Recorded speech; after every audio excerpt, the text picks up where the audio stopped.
Hello everyone, मैं हूं professor C Anand Mehta and मैं आपके लिए लेके आया हूं final accounts of manufacturing entities, जहां पे मैं स्पेसिफिकली मैन्युफैक्चरिंग अकाउंट में क्या एलिमेंट्स आते हैं, जो एक्सपेंसेस आते हैं, वो क्यों आते हैं, उनका लॉजिक क्या है, वो डिस्कस करने वाला हूं। हम बहुत ही लॉजिकल एक्सप्लेनेशन करेंगे, ठीक है। बट सबसे पहले थोड़ा एक ब्रीफ अंडरस्टैंडिंग लेते हैं, ये क्यों है, क्या है। फाइनल अकाउंट्स जो अपना चैप्टर है, दो पार्ट्स में डिवाइडेड है। एक final accounts of non manufacturing entities, एक final accounts of manufacturing entities.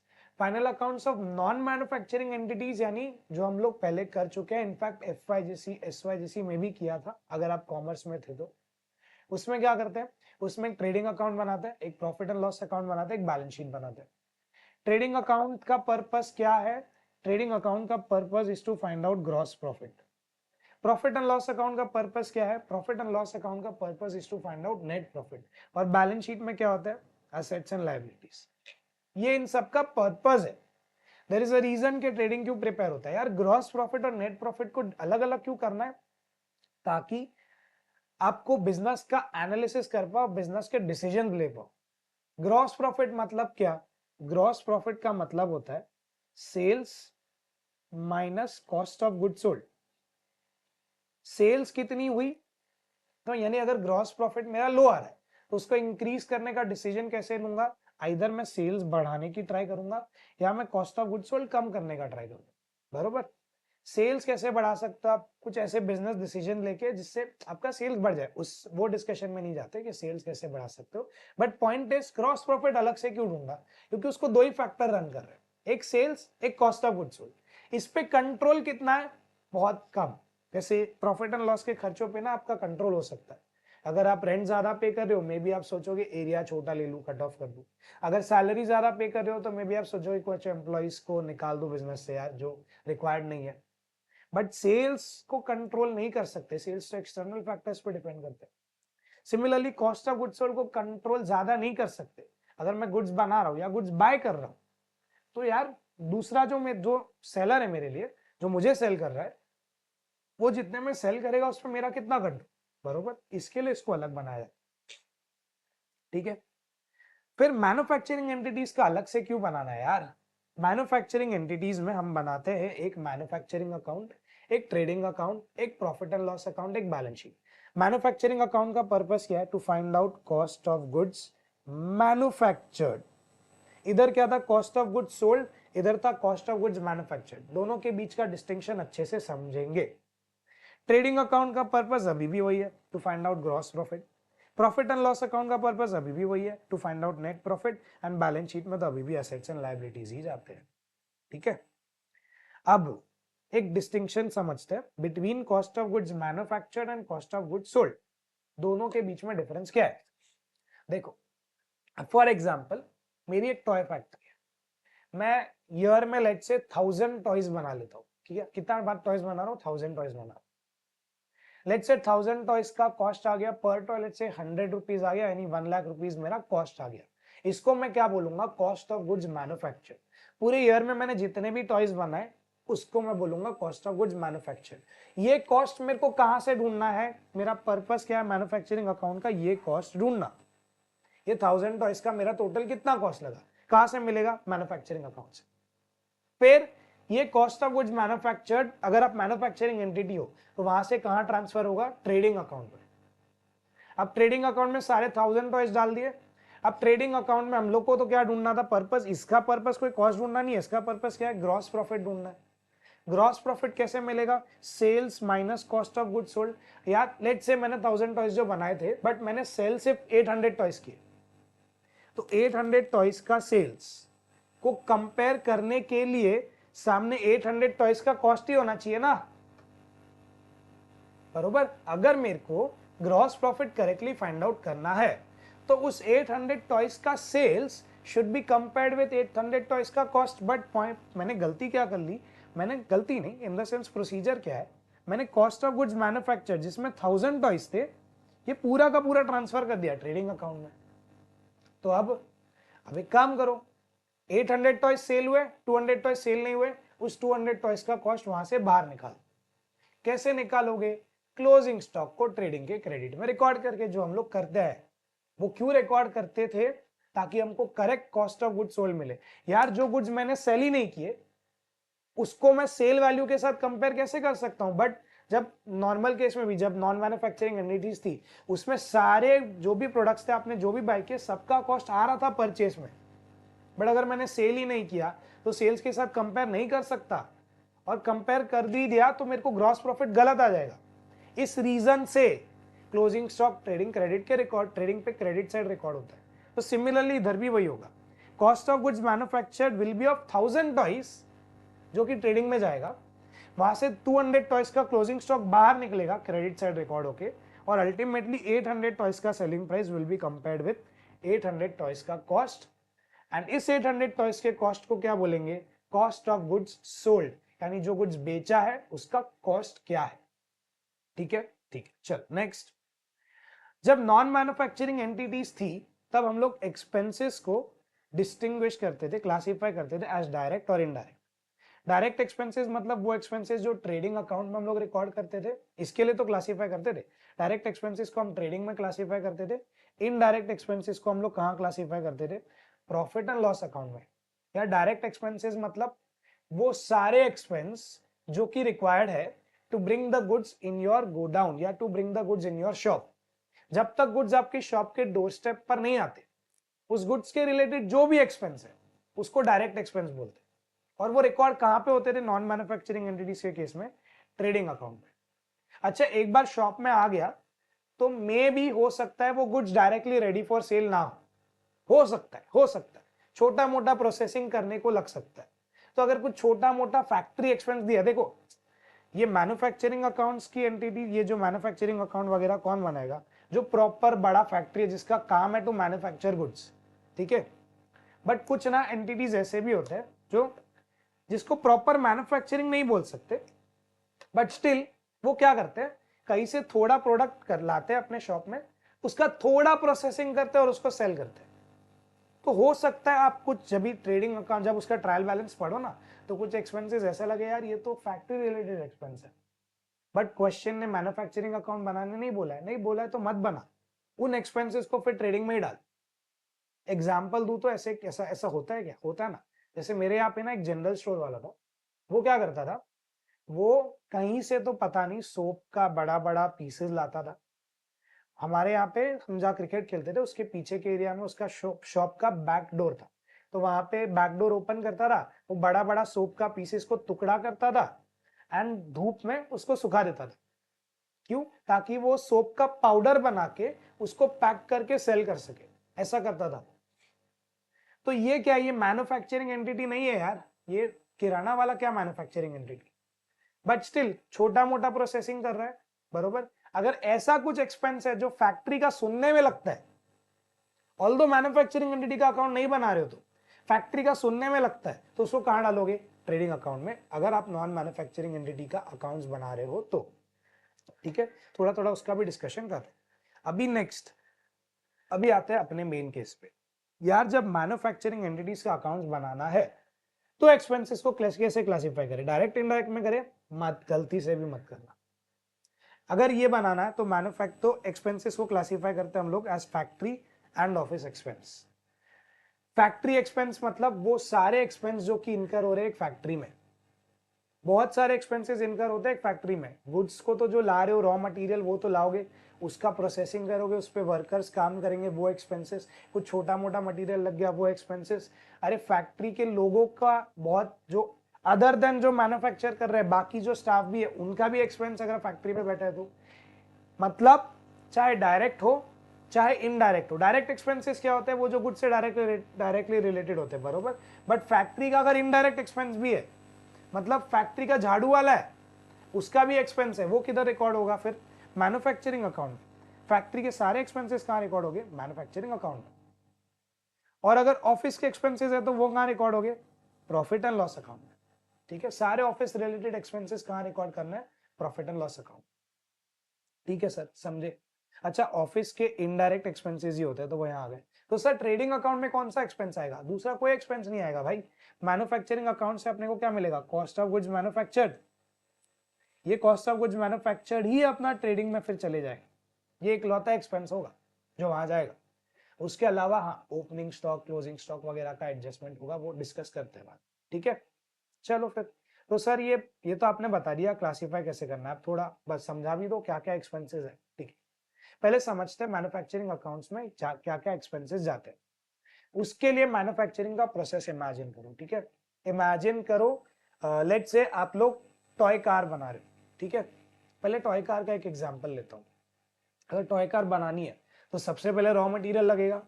अगर मेरे को हॉट व्हील्स जैसी कार बनानी है तो मेरे को मेटल लगेगा।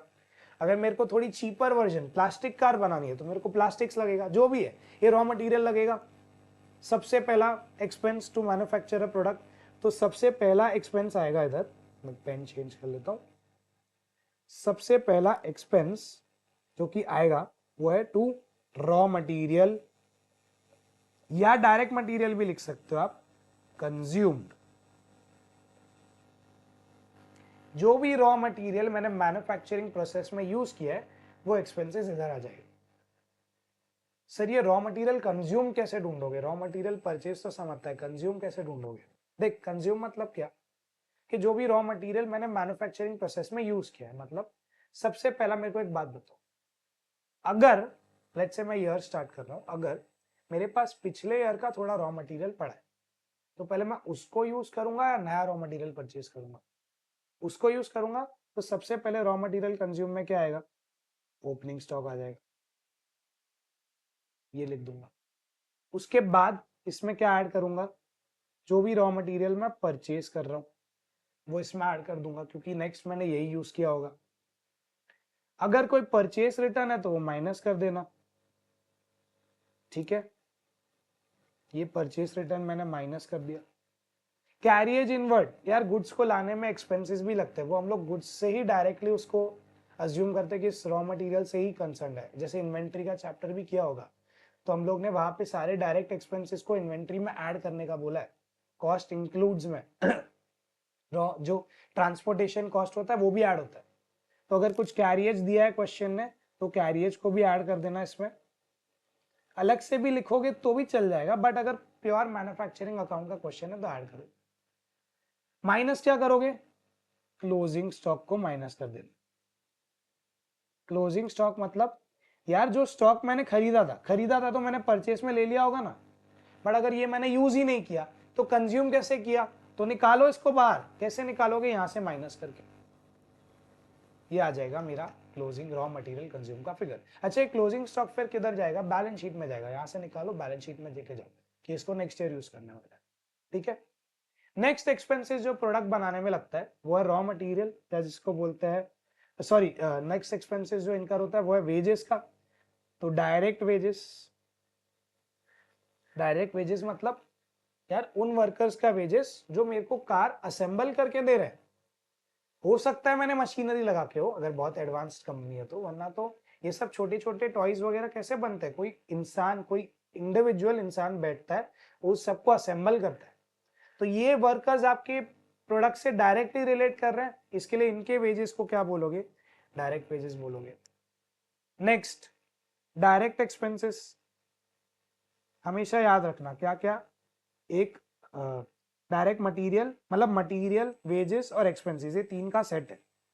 पहले मटेरियल ले लिया, नेक्स्ट वेजेस ले ली, अब डायरेक्ट एक्सपेंसेस ले लो। डायरेक्ट एक्सपेंसेस मतलब सिंपली आईसीए के टर्म्स में बोलूं, वो एक्सपेंस जो पर प्रोडक्ट लग रहा है, एक एक पीस का एक्सपेंस लग रहा है, वो हो गया डायरेक्ट एक्सपेंस। सर एग्जांपल दो। जैसे royalty on production, let's say हम लोग कोई कंपनी है, लेट्स से आईफोन की कंपनी है। ठीक है, अब आईफोन का 16 17 जो आया है, मुझे नहीं पता क्या है लेटेस्ट वर्जन, बट जितना मेरे को याद है मैंने उसका न्यूज पढ़ा है कि उसमें सैमसंग का लेंस लगा हुआ है। जो आईफोन का कैमरा है उसमें सैमसंग का लेंस लगा हुआ है। तो अगर सैमसंग ऐसी डील करता है आईफोन के साथ कि मेरा लेंस लगा रहे हो आप, तो एक काम करो, आप जितना भी प्रोडक्ट बनाओगे मेरे को पर प्रोडक्ट 1000 रुपीज उसका रॉयल्टी दे देना। क्यों? मेरा ब्रांड नेम है। आज आईफोन लोग बोल रहे हैं बाहर कि आईफोन में सैमसंग का लेंस लगा हुआ है, बिकॉज सैमसंग का कैमरा का lens was considered to be superior. IPhone का प्रोसेसिंग इज सुपीरियर, सैमसंग का कैमरा का lens and stuff is superior. जो हार्डवेयर है वो सुपीरियर है सैमसंग का। तो आईफोन अगर सैमसंग का हार्डवेयर यूज कर रहा है और मार्केट भी कर रहा है कि इसमें सैमसंग का लेंस लगा हुआ, तो आपको हमारे ब्रांड से भी फायदा हो रहा है, पर प्रोडक्ट प्रोड्यूस फायदा हो रहा है, तो आप एक काम करना, हमको रॉयल्टी देना ऑन प्रोडक्शन। ये हो गया डायरेक्ट एक्सपेंसेस जो होगा इसमें ऐड। नेक्स्ट क्या एक्सपेंस ऐड होगा ऐसा डायरेक्ट एक्सपेंस का एग्जांपल जो पर प्रोडक्ट लगता है, हायर चार्जेस ऑफ मशीनरी, अगर वो पर प्रोडक्ट लग रही है तो। मतलब देखो, लेट्स से मेरे को ये कार बनानी थी, मेरे को हॉट व्हील्स जैसी मेटल कार बनानी है, तो उसके लिए मेरे को मेटल को मेल्ट करना पड़ेगा और उस कार का शेप देना पड़ेगा। अब ये मेटल को मेल्ट करने वाली मशीन जो आती है ना, बहुत कॉस्टली आती है, क्योंकि बहुत ज्यादा पावर लगता है यार, मेटल को मेल्ट करना है, बहुत महंगी आएगी। ठीक है, तो एक तो मैं परचेज कर सकता हूँ, बट मेरे पास अगर पैसा नहीं है तो ठीक है सर रेंट पे लेके आ जाओ। अगर रेंट पे लेके ही आ गए तो बात अलग है। बट ऐसा भी हो सकता है कि कोई एक कंपनी है या कोई दूसरी फैक्ट्री है किसी और की, जिसके पास ये मशीनरी है, मेटल मेल्ट करने वाली मशीनरी है, और उसको पूरे दिन उसको यूज नहीं होती है वो मशीनरी। तो मैं क्या करता हूँ, उसके पास जाता हूँ, मैं बोलता हूँ यार मेरे को कार के शेप में मेटल को मेल्ट करके उसको फ्रीज करके दे दो, ताकि मैं अपना कार असेंबल कर पाऊँ। मेरे पास ये मशीनरी नहीं है, तुम्हारे पास है तो इसको यूज करो ना, मेरे को बेनिफिट करके दो। अब सामने वाला भी फ्री में थोड़ी करेगा। लेट्स से उसने मेरे साथ डील करी कि पर कार मैन्युफैक्चर्ड मैं तुमसे लूंगा लेट्स से 50 रुपीज। तो ये क्या हो रहा है, पर प्रोडक्ट ले रहा है। क्या ये मटेरियल था? नहीं। क्या ये वेजेस था? नहीं। बट स्टिल ये पर प्रोडक्ट लग रहा है, डायरेक्टली रिलेटेड है मेरे प्रोडक्ट से, तो ये हायर चार्जेस ऑफ मशीनरी भी इसमें ऐड हो गया। ठीक है, हायर चार्जेस ऑफ मशीनरी ये हो गया ऐड। इससे मेरे को क्या मिला, डायरेक्ट एक्सपेंसेस का टोटल मिल गया। ठीक है, अभी नेक्स्ट, अभी इनडायरेक्ट का ये तीनों का सेट। इनडायरेक्ट में क्या होगा, सबसे पहले indirect material. Sir indirect material क्या होता है? मटेरियल तो डायरेक्ट ही सुना है हमने। हाँ, अगर मेरे को कुछ बनाना है, जैसे टॉयज बनाना है, तो उसके जो मेटल प्लास्टिक जो भी लगा वो डायरेक्ट मटेरियल। बट मेरे को फैक्ट्री को चलाने के लिए बहुत मटेरियल लग सकता है। जैसे फैक्ट्री में अगर मशीनरीज है बड़ी बड़ी, जैसे तुम लेट्स से चलो तुम लोग की साइकिल होती है, उसमें जो चेन होती है उसमें तुम ऑयलिंग करते रहते हो, या अगर तुम्हारे पास कोई 2 व्हीलर है 4 व्हीलर है, उसमें भी ऑयलिंग ग्रीसिंग वगैरह करते रहते हो, सर्विसिंग के लिए देते हो, बरोबर। वैसे ही फैक्ट्री के अंदर जो मशीनरी है उसके अंदर भी गैस होता है, उसका भी ऑयलिंग ग्रीसिंग वगैरह करना होता है। तो अगर ये मटेरियल तुम फैक्ट्री में यूज कर रहे हो, तो ये इनडायरेक्ट मटेरियल का एक्सपेंसेस क्या होगा, इसमें इधर रिकॉर्ड होगा मैन्युफैक्चरिंग अकाउंट में। इवन दो इनडायरेक्ट है, मेरे प्रोडक्ट से डायरेक्टली अटैच नहीं हो रहा है, बट फैक्ट्री के अंदर इनकर हुआ ना, इसके लिए मैन्युफैक्चरिंग अकाउंट में जाएगा। तो इसका एग्जाम्पल लिख रहा हूं, ऑयल, ग्रीस एक्सेट्रा। ठीक है, ये आ गया इधर। नेक्स्ट, मटेरियल के बाद इनडायरेक्ट वेजेस।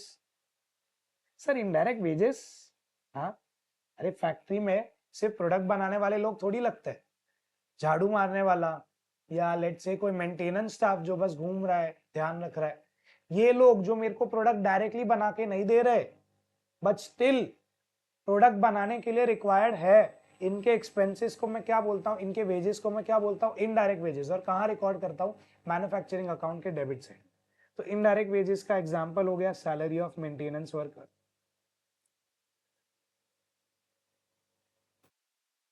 फैक्ट्री के अंदर इनकर हो रहा है, तो ये भी मैन्युफैक्चरिंग अकाउंट में ही जाएगा। ठीक है, यहाँ पे आ गया। नेक्स्ट, वेजेस, मटेरियल हो गया, वेजेस हो गया, नेक्स्ट क्या आएगा, indirect expenses. Very smart. Indirect expenses का एग्जांपल दो ना सर। देख, वो एक्सपेंस जो डायरेक्ट नहीं है, डायरेक्ट ना तो मटेरियल है, ना तो वेजेस है, ना तो एक्सपेंसेस है ना, और इनडायरेक्ट में भी ना मटेरियल है ना वेजेस है, वो इनडायरेक्ट एक्सपेंस हो गया। Wow sir, very good sir, हमको सब समझ गया। एग्जाम्पल दो, बताता हूँ ना। देख, अगर मेरा फैक्ट्री चल रहा है, हो सकता है मैंने फैक्ट्री रेंट पे लियो, हो सकता है फैक्ट्री का लैंड रेंट पे लिया हो, तो अगर ये सब मैंने रेंट पे लिया, ये ना तो डायरेक्ट है प्रोडक्ट से रिलेटेड, ना ये इनडायरेक्ट में वेजेस है, ना ये इनडायरेक्ट में मटेरियल है, बट स्टिल फैक्ट्री के लिए इनकर हो रहा है, तो ये क्या हो गया, एग्जाम्पल इनडायरेक्ट एक्सपेंसेस का। तो factory rent is an example of indirect expenses. Sir और कोई एग्जाम्पल दो, एक ऐसा एक्सपेंस जो कैश में ही नहीं, नॉन कैश एक्सपेंस। डेप्रिसिएशन।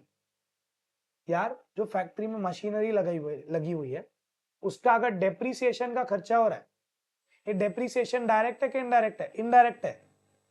और फैक्ट्री के अंदर है ना मशीनरी, इसके लिए कहां पे रिकॉर्ड होगा? ये मैन्युफैक्चरिंग अकाउंट में।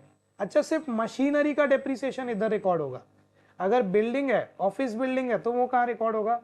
सर वो तो अभी भी वहां पे पीएनएल में रिकॉर्ड होगा। अच्छा, फैक्ट्री का बिल्डिंग है तो भी यहां पे रिकॉर्ड होगा, फैक्ट्री बिल्डिंग। ये सब का डेप्रिसिएशन कहां रिकॉर्ड होगा? मैन्युफैक्चरिंग अकाउंट में। क्यों?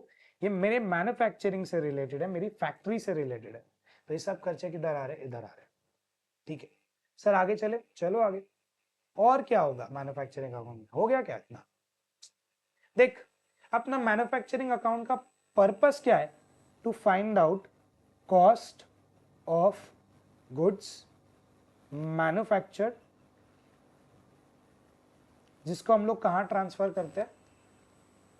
Transferred to trading account. Trading में ट्रांसफर करते हैं। ट्रेडिंग में क्या लिखते हैं यहाँ पे लिखते हैं टू मैन्युफैक्चरिंग अकाउंट। पहले थोड़ा एक लाइन छोड़ देता हूँ, टू मैन्युफैक्चरिंग अकाउंट लिखते हैं यहाँ पे। ठीक है, ये रिकॉर्ड होता है। तो माय पॉइंट इज कि ये मेरा गोल है कि जो भी मैंने गुड्स बनाए इस ईयर, जैसे मैंने स्टार्टिंग में एक एग्जांपल दिया था कि मैं 1000 टॉयज बनाए, तो मेरे 1000 टॉयज का कॉस्ट आना चाहिए। ये मेरा गोल है, ये ढूंढना है मुझे यहाँ पे, जो मुझे ट्रेडिंग में ट्रांसफर करना है। ठीक है, ये ढूंढना है। बट अभी प्रॉब्लम क्या है? एक दो एग्जाम्पल समझो आप।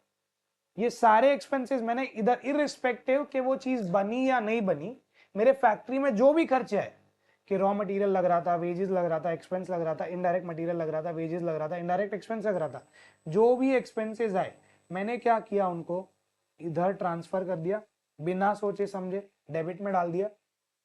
बट हो सकता है ऐसा कि कुछ एक्सपेंसेस मैंने इनकर करे, बट अभी तक उन एक्सपेंसेस से मेरा प्रोडक्ट कंप्लीटली तैयार नहीं हुआ। Example, work in progress. Work in progress क्या होता है? मतलब इसका मतलब क्या? जो मैंने बोला वर्क इन प्रोग्रेस होता है, इसका वन वर्ड आंसर। मतलब देखो, बहुत बार ऐसा होता है कि हम लोग कोई प्रोडक्ट बनाना स्टार्ट करते हैं, बट वो कंप्लीट नहीं हो पाता है। क्यों? वो प्रोडक्ट का नेचर ही ऐसा है कि उसको बनने में टाइम लगता है। जैसे फॉर एग्जाम्पल, अगर आप बड़ी कार बना रहे हो, टॉय कार नहीं, अगर आप बड़ी कार बना रहे हो, तो उसको समवेयर अराउंड 4-5 या वीक के अराउंड लग सकता है पूरा कंप्लीटली मैन्युफैक्चर होने में। ऐसा नहीं है कि एक दिन में इंस्टेंटली असेंबल हो जाता है, सब हो जाता है। वो बैचेस में बनती है कार्स, और बैचेस, एक एक बैच को बनने में काफी टाइम लगता है। तो लेट्स से हम लोग ने कार बनाना स्टार्ट किया ऑन 28 मार्च, तो क्या 31 मार्च तक रेडी हो जाएगी? नहीं।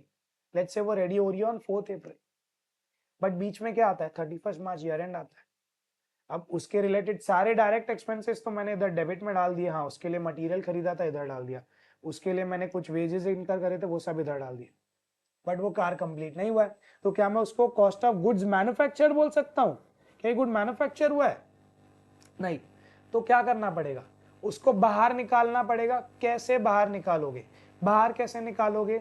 इधर पे उसके रिलेटेड एक स्टॉक रिकॉर्ड करके, जिसको बोलोगे बाय क्लोजिंग WIP। एक स्टॉक रिकॉर्ड कर दिया, यहां से बाहर निकाल दिया और रख दिया बैलेंस शीट में कि भाई तेरे को मैं नेक्स्ट ईयर यूज करूंगा। यहां से निकाल के कहां रख दिया? बैलेंस शीट में रख दिया। समझा ये? ठीक है, समझा। आगे चलते हैं। और क्या आता है इसमें मैन्युफैक्चरिंग अकाउंट में? एक चीज पहले, एक पहले बिफोर गोइंग अहेड, एक दूसरी चीज समझा रहा हूं, एक प्रोसीजर समझा रहा हूं एक चीज को बनाने का, उसको समझना अच्छे से। ठीक है, लेट से मेरे को बनाना है घी। क्या बनाना है? घी। I am a company like Mother Dairy, और मेरे को बनाना है घी। अगर मेरे को घी बनाना है, तो मेरे को सबसे मेल घी बनाने का प्रोसीजर क्या है पता है? आपको मिल्क बाय करना पड़ता है। वो मिल्क में से आपको मिलती है मलाई। ठीक है, मिल्क अलग होएगा और मलाई अलग होएगी। ठीक है, ये मलाई को आप फर्दर स्टर या चर्न करोगे तो आपको क्या मिलेगा? बटर, मक्खन, जिसको हम लोग हिंदी में बोलते हैं। यार मलाई का मेरे पास इंग्लिश टर्म नहीं था, तो मलाई लिख दिया, बट बटर मिलेगा अगर आप उसको कंटिन्यूसली स्टर करते रहोगे, चर्न करते रहोगे। बटर एक क्रीमी सब्सटेंस आएगा, जिसको, जो बटर होता है, प्योर बटर वो होता है। ठीक है, जो कृष्ण भगवान खाते थे, वो बटर होता है। उसके साथ साथ में थोड़ा वाटरी सब्सटेंस अलग हो जाएगा। वो वाटरी सब्सटेंस को एक्चुअली में क्या बोलते थे ट्रेडिशनली, उसको बोलते थे बटर मिल्क। और ट्रेडिशनली गांव वाले लोग इसको कंज्यूम करते थे एज छाछ। जो हम लोग आज बटर मिल्क बोलते हैं वो ओरिजिनली छाछ नहीं है, ओरिजिनली बटर मिल्क नहीं था। बटर मिल्क ये होता था, इसके लिए तो बटर से बनता है ना, तो इसको बटर मिल्क बोलते हैं। बट पॉइंट इज, आज तो ये छाछ नहीं है, आज हम इसको कंज्यूम नहीं करते, ना ही कर सकते। अब मदर डेयरी क्या करता है, मदर डेयरी घी बनाना चाहता है, वो मिल्क भी बेचता है, चलो मिल्क अलग कर लेगा। अच्छा ये मलाई को बेचता नहीं है, बट मलाई को प्रोसेस करके बटर मिलता है, बटर मिल्क मिलता है। बटर भी बेचता है, बटर अलग कर सकता है। वो घी भी बेचता है, बटर को आप जब बॉईल करोगे तो उससे घी बन जाता है, तो वो घी भी बेचता है। तो ये 3 प्रोडक्ट्स वो बेचता है।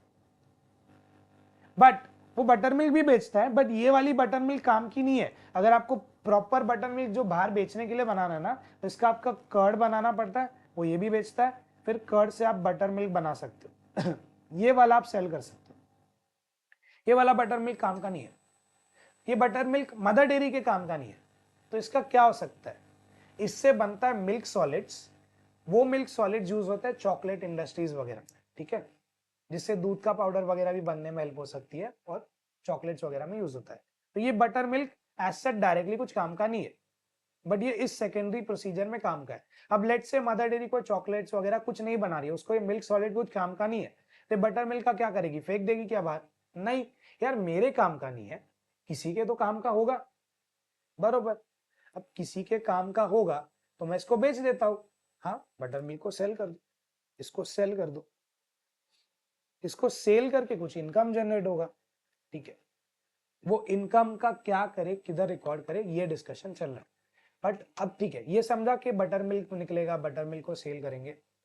अब ये सारे प्रोडक्ट्स जिसमें मदर डेयरी डील करता है, इसको बोलते हैं मेन प्रोडक्ट्स। ये सारे बनाना उसका इंटेंट था। बटर मिल्क जो उसको नहीं बनाना था, इसको क्या बोलते हैं, बाय प्रोडक्ट बोलते हैं। ये बनाने का कोई इंटेंट नहीं था, ये प्रोसीजर में बन गया और ये अनअवॉइडेबल है, ठीक है।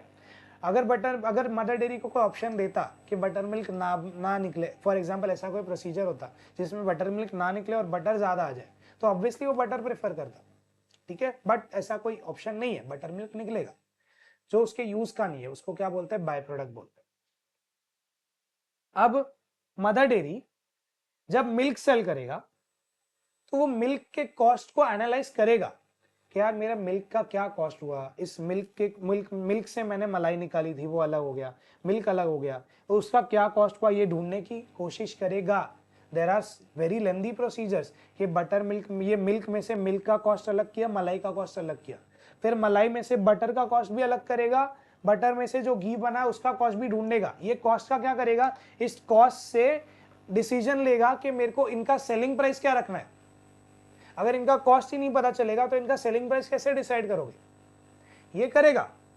बट क्या वो बटर मिल्क का कॉस्ट ढूंढने में मेहनत करेगा, नहीं करेगा। ढूंढने के लिए ढूंढ सकते हो, but mother dairy is not concern ना यार बटर मिल्क के कॉस्ट से, या बटर मिल्क कितना भी आता है, बटर मिल्क के क्वांटिटी से भी कंसर्न नहीं है।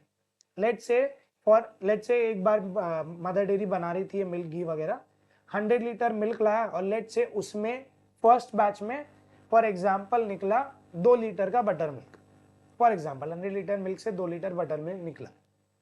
नेक्स्ट बैच जो बना रहे थे उसमें 100 लीटर मिल्क में लेट से सिर्फ 1 लीटर बटर मिल्क निकला।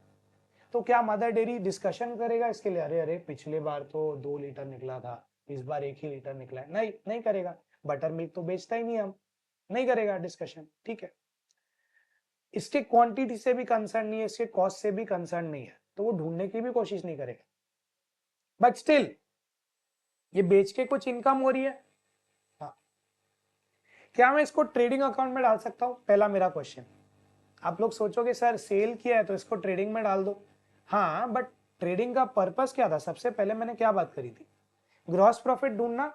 ग्रॉस प्रॉफिट क्या होता है, sales minus cost of good sold. यार बटर मिल्क का तो मैं कॉस्ट ढूंढना ही नहीं चाहता हूं, कंसर्न ही नहीं हूं, तो ना तो मेरे को उसके सेल प्राइस से कंसर्न है, ना उसके कॉस्ट से कंसर्न है, तो मेरे को उसके ग्रॉस प्रॉफिट से भी कोई कंसर्न नहीं है, तो मैं उसको ट्रेडिंग में नहीं डालूंगा। मैं उस बटर मिल्क को बेच के जो पैसा आ रहा है मैं इसको इनकम नहीं बोलता, this is not considered to be an income. तो सर क्या बोलेंगे इसको बेच के जो पैसा आएगा, उसको बोलेंगे रिडक्शन ऑफ एक्सपेंसेस। ये जो बटर मिल्क बेच के पैसा मिला, इससे मेरा बटर और घी का कॉस्ट कम हो जाएगा। समझा? मैं बोलता हूं लेट से मैंने 100 लीटर का मिल्क खरीदा था, उसके लिए मैंने लेट से वन फॉर एग्जांपल अगर 50 रुपीज का खरीदा था तो मैंने 5000 रुपीज पे किया। बट अगर मेरे को बटर मिल्क बेच के 50 रुपीज रिटर्न आ गया तो मैं ये घी बटर का कॉस्ट बोलूंगा 4950 रुपीज एंड नॉट 5000 रुपीज। ठीक है, ठीक है। तो ये बटर मिल्क को मैं क्या बोल रहा हूँ, रिडक्शन ऑफ एक्सपेंस। और एक्सपेंस को मैं रिड्यूस कैसे कर सकता हूँ, देखो उसके रिलेटेड सारे एक्सपेंसेस इधर आ गए डेबिट में, इसको मेरे को रिड्यूस करना है। तो जैसे मैंने closing stock of WIP record करके रिड्यूस किया, वैसे ही मैं इधर रिकॉर्ड करूंगा बाय प्रोडक्ट्स एट NRV इधर डालूंगा और इससे मैं अपने एक्सपेंसेस को रिड्यूस कर दूंगा। NRV का मतलब भी आप अभी के लिए समझ सकते हो मार्केट प्राइस के जैसा, वरना अगर आपका इन्वेंट्री चैप्टर हो गया then you will be more clear with NRV क्या होता है। ठीक है, ठीक है। सिमिलरली फैक्ट्री में ऐसा भी हो सकता है कि कुछ स्क्रैप निकल गया, जैसे फॉर एग्जांपल हम लोग टॉय कार बना रहे थे तो वो जो प्लास्टिक यूज कर रहे थे उसमें कुछ कचरा प्लास्टिक आ गया। अब वो प्लास्टिक का मेरे लिए कोई यूज नहीं है, बट उसको बेच के भंगार में बेच के थोड़ा पैसा आ सकता है। अब सिमिलर टू बाय प्रोडक्ट, क्या मैं उसके कॉस्ट से कंसर्न हूं? नहीं। तो मैं इसको क्या बोलूंगा, क्या मैं इसको बेच के जो पैसा है उसको इनकम बोलूंगा? नहीं। तो मैं क्या बोलूंगा उसको, रिडक्शन ऑफ एक्सपेंस। कहाँ रिकॉर्ड करूंगा? यहाँ रिकॉर्ड करूंगा by sales of scrap, sale of scrap. ठीक है, ये हो गया। एक और चीज रह गई क्या यार, यहाँ पे मैंने क्लोजिंग WIP बाहर निकाला था, मैंने सोचा रहा ये प्रोडक्ट इस ईयर मैन्युफैक्चर नहीं हुआ, बाहर निकाला।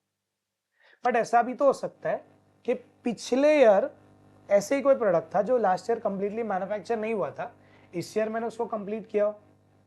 हाँ, तो इस ईयर ये गुड्स मैन्युफैक्चर हो गया, हाँ हो गया ना।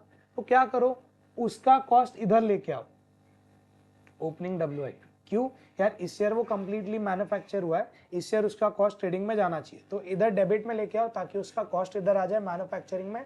अब यहाँ से ये ऑटोमेटिकली बैलेंसिंग फिगर निकलेगा, कॉस्ट ऑफ गुड्स मैन्युफैक्चर्ड, और ये कहाँ जाएगा अपना ट्रेडिंग अकाउंट में।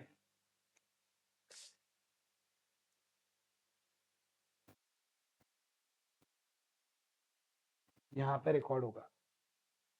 समझा?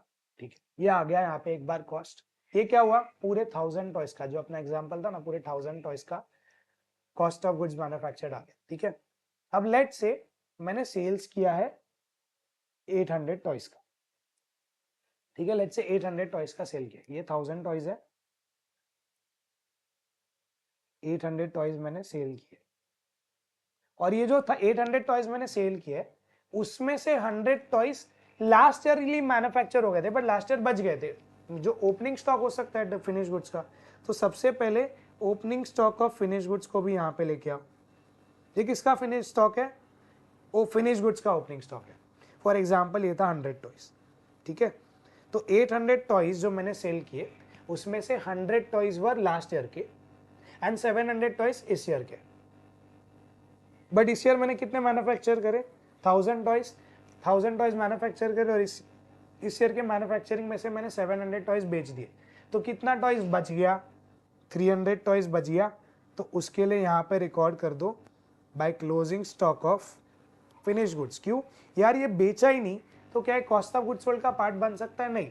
प्रॉब्लम क्या है, यहाँ पे 1000 और 100 दोनों आ गए, ये 800 से कंपेरेबल ही नहीं है। 1100 है डेबिट साइड पे, क्रेडिट साइड में सिर्फ 800 टॉयज ही है, तो कंपेरेबल नहीं है। तो एक काम करो, यहाँ पे 300 टॉयज का जो स्टॉक बच गया उसको यहाँ पे रिकॉर्ड करके कंपेरेबल कर दो, ताकि वो स्टॉक एक बार ट्रेडिंग से बाहर निकल जाए। कहाँ रिकॉर्ड होगा फिर ये रिकॉर्ड हो जाएगा बैलेंस शीट में, एज एन एसेट पड़ा रहेगा। ठीक है, फिर ये बैलेंस होगा और लास्ट में अपने को क्या मिलेगा, यहाँ पे ग्रॉस प्रॉफिट, जो कि नॉर्मल ट्रेडिंग में भी अपने को मिलता है। ठीक है, समझा?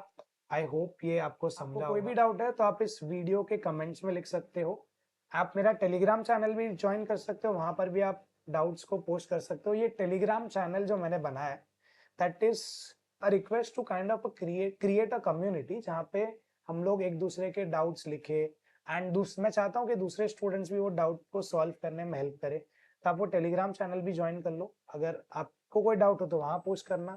आपको किसी का डाउट दिख जाए जिसको आप सॉल्व कर सकते हो तो आप खुद भी सॉल्व करो, नो प्रॉब्लम।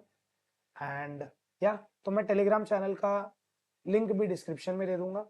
एंड अगर आपको ये वीडियो पसंद आया तो इसको लाइक करना, चैनल को सब्सक्राइब करना एंड इस वीडियो को शेयर करना विथ योर अदर फ्रेंड्स जिनको मैन्युफैक्चरिंग अकाउंट में थोड़ा बहुत प्रॉब्लम हो। ठीक है, चलो bye, we'll see you in next video.